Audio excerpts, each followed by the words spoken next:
ദിലീപിൻ്റെ കേസിൻ്റെ വിധി വന്നപ്പോൾ ദിലീപ് ആദ്യം പോയി കണ്ടത് തൻ്റെ അഡ്വക്കേറ്റിനെയാണ്. കെട്ടിപ്പിടിച്ചും അവർ കാലിൽ വീണ് അനുഗ്രഹം വാങ്ങിക്കുന്ന വീഡിയോ ഒക്കെ സോഷ്യൽ മീഡിയയിൽ വൈറലായതാണ്. തൻ്റെ ശിഷ്ടകാല ജീവിതം തനിക്ക് തിരിച്ചു തന്ന വ്യക്തിയോടുള്ള ഒരു സ്നേഹപ്രകടനമായിരുന്നു അത്. അപ്പോൾ ആരാണ് ദിലീപിനെ പുറത്തു കൊണ്ടുവന്ന ആ വ്യക്തി? നമ്മൾ സോഷ്യൽ മീഡിയയിലൊക്കെ ഇപ്പോൾ ഭയങ്കര ചർച്ചാ വിഷയമായിട്ടുള്ള അഡ്വക്കേറ്റ് ബി രാമൻപിള്ള. ആലപ്പുഴ ജില്ലയിൽ ചെട്ടിക്കുളങ്ങര എന്ന സ്ഥലത്ത് ഒരു സാധാരണ കുടുംബത്തിലാണ് അദ്ദേഹം ജനിച്ചത് കേട്ടോ.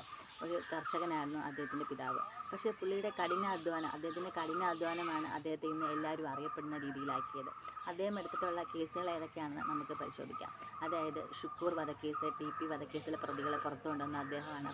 അതുപോലെ തന്നെ കന്യാസ്ത്രീയെ പീഡിപ്പിച്ച കേസിലുള്ള ഫ്രാങ്കോ മുളയ്ക്കൽ, നടിയെ പീഡിപ്പിച്ച കേസിലെ സിദ്ദിഖ്, അതുപോലെ തന്നെ മാധ്യമപ്രവർത്തകനെ വണ്ടിയിടിച്ച് കൊന്ന ശ്രീ വെങ്കിട്ടറാം, മയക്കുമരുന്ന് കേസിൽ അറസ്റ്റിലായ ഷൈൻ ടോം ചാക്കോ, ഇങ്ങനെയുള്ള ഹൈ പ്രൊഫൈൽ കേസുകളൊക്കെയാണ് അദ്ദേഹം എടുത്തിട്ടുള്ളത്. ഇവരെയൊക്കെ അദ്ദേഹം നിസ്സാരമായിട്ട് പുറത്തു കൊണ്ടുവരികയും ചെയ്തു കേട്ടോ. അപ്പോൾ ദിലീപിൻ്റെ കേസിന് വേണ്ടി ആദ്യം ഇദ്ദേഹത്തെ സമീപിച്ചപ്പോൾ ഇദ്ദേഹം അത് നിരസിക്കാനുണ്ടായത്. കാരണം കാവ്യയുടെ ഡിവോഴ്സ് കേസിൽ കാവ്യയുടെ ഭർത്താവിന് വേണ്ടി വക്കാലത്തെടുത്തേക്കുന്ന ഇദ്ദേഹമായിരുന്നു. അങ്ങനെ അതിനുശേഷം ദിലീപ് ജാമ്യമൊക്കെ റദ്ദായി അറസ്റ്റിലാവുന്ന ഒരു സിറ്റുവേഷനിലാണ് ഇദ്ദേഹം പിന്നെ ഈ കേസ് ഏറ്റെടുക്കുന്നത് കേട്ടോ. ആദ്യം ഇദ്ദേഹത്തിന് ജാമ്യം കിട്ടുമെന്നൊക്കെ ഇദ്ദേഹത്തിൻ്റെ ഒരു സംശയമായിരുന്നു. പക്ഷേ ഇദ്ദേഹം കോടതിയിൽ പറഞ്ഞതെന്ന് വെച്ചാൽ പൾസർ സുനിയും ദിലീപും തമ്മിൽ ഫോണിൽ ഒരു കോൺടാക്റ്റും ഇല്ല. കൊട്ടേഷൻ തന്ന വ്യക്തി ആരാണെന്ന് പൾസർ സുനിക്ക് അറിയില്ല.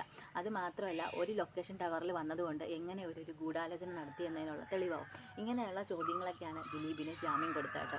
പിന്നീട് നമ്മൾ കാണുകയാണെങ്കിൽ പിന്നീടുള്ള വാദങ്ങളിലൊക്കെ പ്രോസിക്യൂഷൻ വളരെ പുറകിലോട്ട് പോവുകയും 30ഓളം സാക്ഷികൾ പെട്ടെന്ന് തന്നെ കൂറുമാറുകയും ചെയ്തു.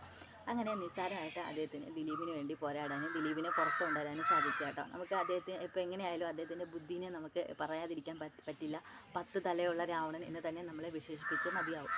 സോഷ്യൽ മീഡിയയിലൊക്കെ വിമർശനങ്ങളും ഉണ്ട്. ക്രിമിനലുകളെ രക്ഷിക്കാൻ വേണ്ടി ക്രിമിനലുകൾ ആവുക എന്നൊക്കെ പറഞ്ഞാണ് ഇദ്ദേഹത്തെ വിമർശിക്കുന്നത് കേട്ടോ. പക്ഷേ ഒരു അപാരമായിട്ട് ബുദ്ധിശക്തിയുള്ള ഒരാൾക്ക് മാത്രമേ ഒരു തെറ്റ് ചെയ്ത ഒരു വ്യക്തിനെ നിസ്സാരമായിട്ടുള്ള പഴുതുകളിലൂടെയൊക്കെ പുറത്തു കൊണ്ടുവരാൻ സാധിക്കുകയുള്ളൂ. അപ്പോൾ നിങ്ങൾക്ക് എൻ്റെ ചാനൽ ഇഷ്ടപ്പെട്ടാൽ തീർച്ചയായിട്ടും സപ്പോർട്ട് ചെയ്യുക. പുതിയ വിശേഷങ്ങളൊക്കെ ആയിട്ട് നമുക്ക് അടുത്ത വീഡിയോയിൽ വീണ്ടും കാണാം കേട്ടോ.